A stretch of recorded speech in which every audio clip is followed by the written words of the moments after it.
नमस्कार, आप देख रहे हैं न्यूज पीआर। मैं हूं आदेश पुरी। हमारे साथ हैं हमारे वरिष्ठ सहयोगी रंजीत झा। बात करेंगे बिहार में कैबिनेट विस्तार को लेकर।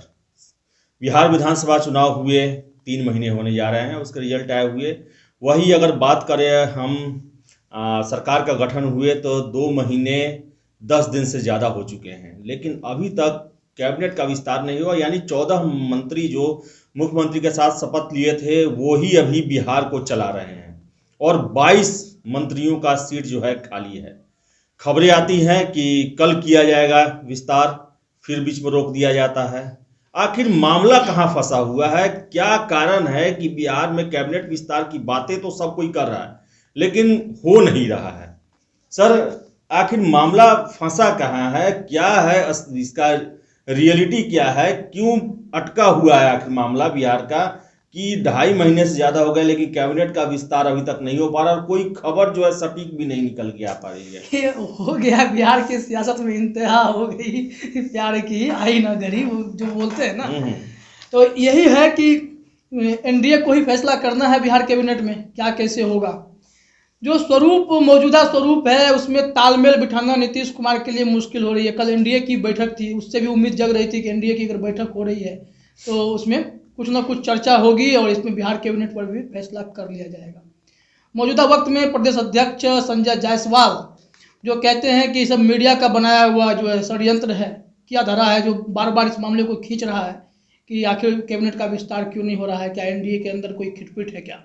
ऐसा कुछ भी नहीं है एनडीए के अनुसार। मतलब एनडीए में ये संजय जायसवाल कहते हैं उसे साफ सफाई दे रहे हैं। लेकिन अगर कुछ भी नहीं है तो कैबिनेट का विस्तार क्यों रुका हुआ है? तो आसानी से हो जाना चाहिए था।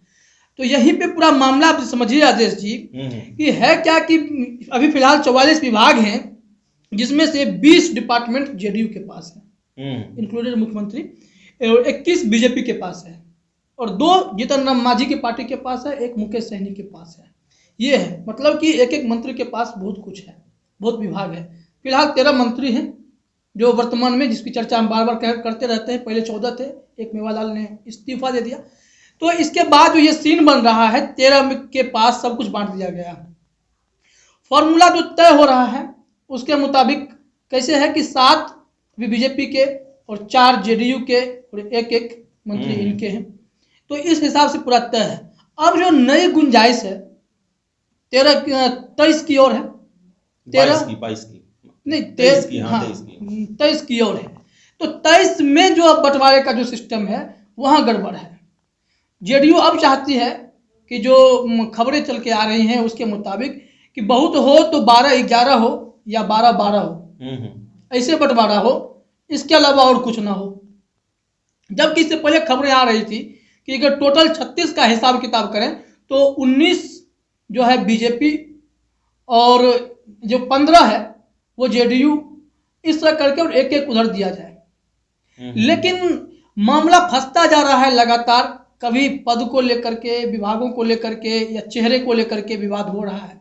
एक बीच खबरें आई कि गृह मंत्रालय को लेकर के विवाद है कि मुख्यमंत्री के पास जो अमूमन रहता है वो छीन करके बीजेपी अपने पाले में कर ले। तो ये तमाम अटकलों के बाद अब नया विवाद शुरू हो गया है इस 23 सीटों के बंटवारों को लेकर के कि कैसे बंटवारा करें। जो हमारे पास रिकॉर्ड है उसके मुताबिक जो है, मैंने बताया 12-11 का फॉर्मूला चाहता है, लेकिन है क्या कि 22-14 का सीन हो रहा है अब 36 में से कि 22 बीजेपी को चाहिए, 14 जेडीयू को चाहिए और उसमें से जो एकोमोडेट करना है एक मांझी को और एक मुकेश सहनी को एकोमोडेट करना है। तो 22 का 21 होगा, 14 का 13 होगा। ये फॉर्मूला अब तय हो रहा है। लेकिन जेडीयू इसके लिए तैयार नहीं है कि हम 21 और 13 मतलब 8 का फासला क्यों रखें। भले ही पार्टी कमजोर है लेकिन पार्टी ने, जेडीयू ने अब अपना एक स्टैंड बदला है। मैंने इससे पहले एक जो एनालिसिस किया था उसमें समझाने की कोशिश की थी कि जेडीयू अब बीजेपी के स्टाइल में अपने पार्टी को मजबूत करने की कोशिश में लगी हुई है।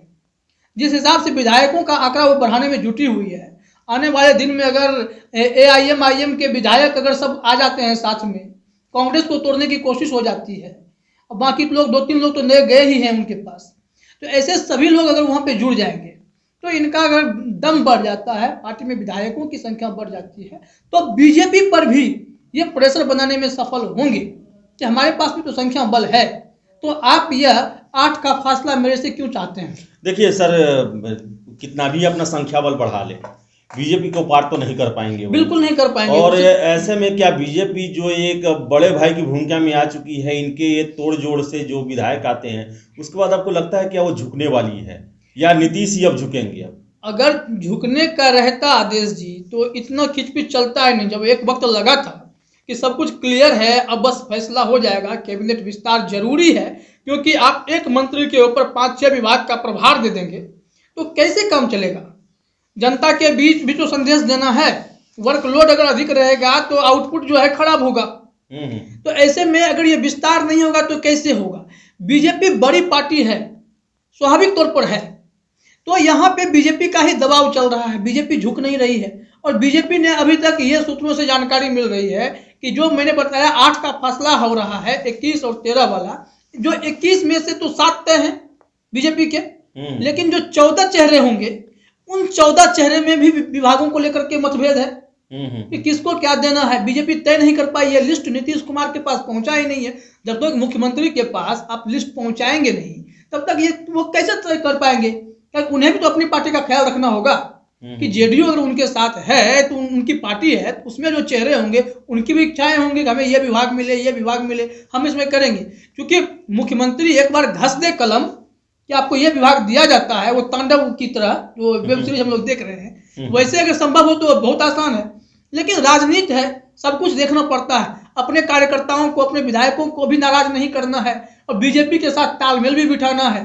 तो इन तमाम चीजों को नीतीश कुमार भी देख रहे हैं, तो बैकफुट पर तो है, प्रेशर है। नहीं तो नीतीश कुमार एक बार फैसला जो कर देते उसे मानना होता, लेकिन ऐसा हुआ नहीं। आपको याद होगा जो 2019 लोकसभा चुनाव के बाद बिहार कैबिनेट का जब विस्तार हुआ था तो बीजेपी के एक भी चेहरे को शामिल नहीं किया गया था। उस वक्त जो है सिर्फ जेडीयू के थे, और बाद में जब ये मीडिया में ये सुर्खियां बन गई कि आखिर बीजेपी में क्यों नहीं जगह मिली, क्या केंद्र में जेडीयू का शामिल नहीं होना केंद्रीय मंत्रिमंडल में, क्या उसी का वो साइड इफेक्ट था, क्या नीतीश कुमार ने बदला लिया था? ये तमाम तरह की बातें सामने आने लगी थी, जिस पर बाद में सुशील मोदी ने उस वक्त ये सफाई दी थी कि हमें मुख्यमंत्री नीतीश कुमार ने ऑफर दिया है कि आप अगर देना चाहते हैं तो ये 2-3 सीट खाली है, इस पे आप जो है अपने मंत्री बना सकते हैं। लेकिन हमने कहा है कि हम इसका फैसला बाद में करेंगे, वो हुआ भी नहीं, वो चलता रहा। तो नीतीश कुमार के पास जब पावर था, जब वो सत्ता में थे और केंद्र में थे, तब उनकी चलती थी। उन्होंने कैबिनेट विस्तार किया, बीजेपी को पूछा तक नहीं। जैसे केंद्र में नरेंद्र मोदी अगर ऐसा करते हैं, कैबिनेट का विस्तार करते हैं, तो अगर उन्होंने जेडीयू को कहा कि आपको रिप्रेजेंटेशन चाहिए, 1 सीट का रिप्रेजेंटेशन चाहिए तो लीजिए, नहीं चाहिए तो मत लीजिए। तो यहाँ बिहार में ये स्थिति अब नीतीश कुमार नहीं कर पा रहे। ये गतिरोध जो है, जो हालांकि ये बाहर तो नहीं आ रही है लेकिन पता सबको चल रहा है, कहां तक जाएगा? और मेरा यही प्रश्न है कि कौन झुकेगा इसमें? आपको क्या लगता है किसे झुकना पड़ेगा? क्योंकि दोनों जो है अभी पीछे हटने के मूड में नहीं है, चाहे जदयू हो चाहे बीजेपी। जदयू को अपना बड़ा रहना, बड़ा से छोटा होना उन्हें नागवार है, और बीजेपी को जो है उनके पास संख्या बल है, वो उनके लिए बहुत बड़ा इस बार मनोबल बढ़ाने वाला चीज है। राजनीति में संख्या बल बहुत बड़ी चीज है। नीतीश कुमार दबाव में कई बार आ चुके हैं और उनके मुंह से कई तरह की बातें सुनने को मिल गई हैं। जब कर्पूरी जयंती पर वह कह सकते हैं कि हमारे साथ साजिश हो सकती है, बीच में भी हमें भी मेरे साथ कुछ हो सकता है, हटाया जा सकता है, इस तरह के शब्दों का उन्होंने प्रयोग किया। इसके बाद वो एक वक्त था जब नीतीश कुमार ने कहा कि हम मुख्यमंत्री नहीं बनना चाहते थे, हमें जबरदस्ती बनाया गया है, एनडीए के कहने पर, बीजेपी के कहने पर ही हम मुख्यमंत्री बने। तो कहीं ना कहीं आदेश जी वह दबाव तो नीतीश कुमार पर स्पष्ट रूप से देखा जा सकता है कि क्यों आखिर वो इस रेस में दबते जा रहे हैं, प्रेशर तो पड़ रहा है नीतीश कुमार पे। तो ऐसे में अभी जो स्थितियां हैं कि कैबिनेट का विस्तार नहीं हो पा रहा है, उसका मेन कारण हमको यही लगता है कि बीजेपी अब जो है पूरी तरीके से बिहार में कंट्रोल चाहती है, एनडीए पे कंट्रोल चाहती है। तो ऐसे में ये समझ के रखिए कि जीत तो बीजेपी की ही होगी। एक बात, प्रश्न मेरा अंतिम प्रश्न है, क्या चिराग पासवान इस राह में रोड़ा बने हुए हैं? क्या लगता है आपको? ये चर्चा हमें भी सुनने में मिली है कि चिराग पासवान राह में रोड़ा बने हैं, लेकिन चिराग पासवान कोई वजह नहीं है। कैबिनेट विस्तार से चिराग पासवान के कनेक्शन का बस इतना सा संयोग हो सकता है कि चिराग पासवान के हाथ से राज्यसभा की सीट भी निकल गई और कैबिनेट, केंद्रीय कैबिनेट में जगह भी नहीं है। ऐसे में एकमात्र जो इनका विधायक था मटिहानी के राजकुमार सिंह, वो भी नीतीश कुमार के साथ चले गए। तो बिहार कैबिनेट में कोई दखल अंदाजी की बात तो दिखती नहीं है। हाँ, ये हो सकता है कि उन्हें एक मौका मिल सकता है कि वो उन्हें राज्यसभा वाली बात जो है, अब वो भी नहीं हुआ। सुशील मोदी तो वहां चले गए, राज्यसभा के बदले बिहार में कुछ मिल जाए। सुशील मोदी का हमने चर्चा किया, सुशील मोदी के साथ क्या होगा? आखिर क्या उनको राज्यसभा इसलिए भेजा गया कि बिहार की राजनीति से उनको बाहर कर दिया जाए, क्योंकि वो नीतीश कुमार के कुछ ज्यादा ही नजदीकी थे, और केंद्रीय मंत्रिमंडल में भी जैसा कि अफवाहें उड़ी थी कि उनको जगह मिल सकता है, वैसा भी कोई अभी स्पष्ट रूप से अगर देखा जाए, सुशील मोदी को हटाने की वजह ही यही थी कि आपको हम यहां से इसलिए हटा रहे हैं क्योंकि आप नीतीश कुमार के जितने करीबी हैं। आप बीजेपी पार्टी के तो हैं, लेकिन भाषा नीतीश कुमार की बोल रहे थे। हमेशा से सुशील मोदी बीजेपी के नॉर्मल स्टैंड का वो विरोध करते नजर आए, मतलब कि नीतीश कुमार के सपोर्ट में दिखते थे किसी भी मुद्दे पर। शायद उन्हीं के प्रेशर के बाद यह भी कहना पड़ा था बिहार विधानसभा चुनाव के दौरान कि जो भी नीतीश कुमार को मुख्यमंत्री नहीं मान रहा है, मुख्यमंत्री कैंडिडेट नहीं मान रहा है, वो एनडीए का हिस्सा नहीं है। यह सुशील मोदी का प्रेशर था, लेकिन बीजेपी को कुछ ना कुछ तो करना था। जब तक सुशील मोदी उनके साथ रहेंगे नीतीश कुमार के, तो बीजेपी का जो प्लान है वो इंप्लीमेंट बिहार में होना मुश्किल था।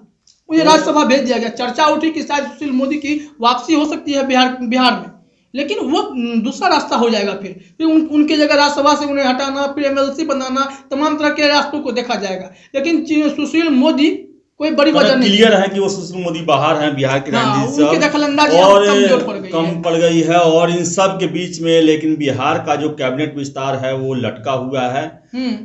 जो आशंकाएं जो बताई जा रही हैं, जो खबरें आ रही हैं कि दो दलों के बीच में, एनडीए के, बीजेपी और जदयू के बीच में रस्साकसी मची हुई है, कौन बड़ा तो कौन बड़ा। और इसका एक सिंबॉलिक वो अपना मान प्रतिष्ठा देख रहे हैं कैबिनेट में ज्यादा से ज्यादा भागीदारी को लेकर। बिल्कुल, ओवरऑल जो फॉर्मूला जो हमने अभी डिस्कस किया है वही है कि 8 सीट का जो मार्जिन आ रहा है ना, 8 मंत्री पद वाला, वो है कि ये जदयू बराबर चाहती है जो बंटवारा हो, लेकिन बीजेपी ने कहा है कि हम बड़े हैं तो हमारा आंकड़ा और हमारे चेहरे कैबिनेट में अधिक होंगे।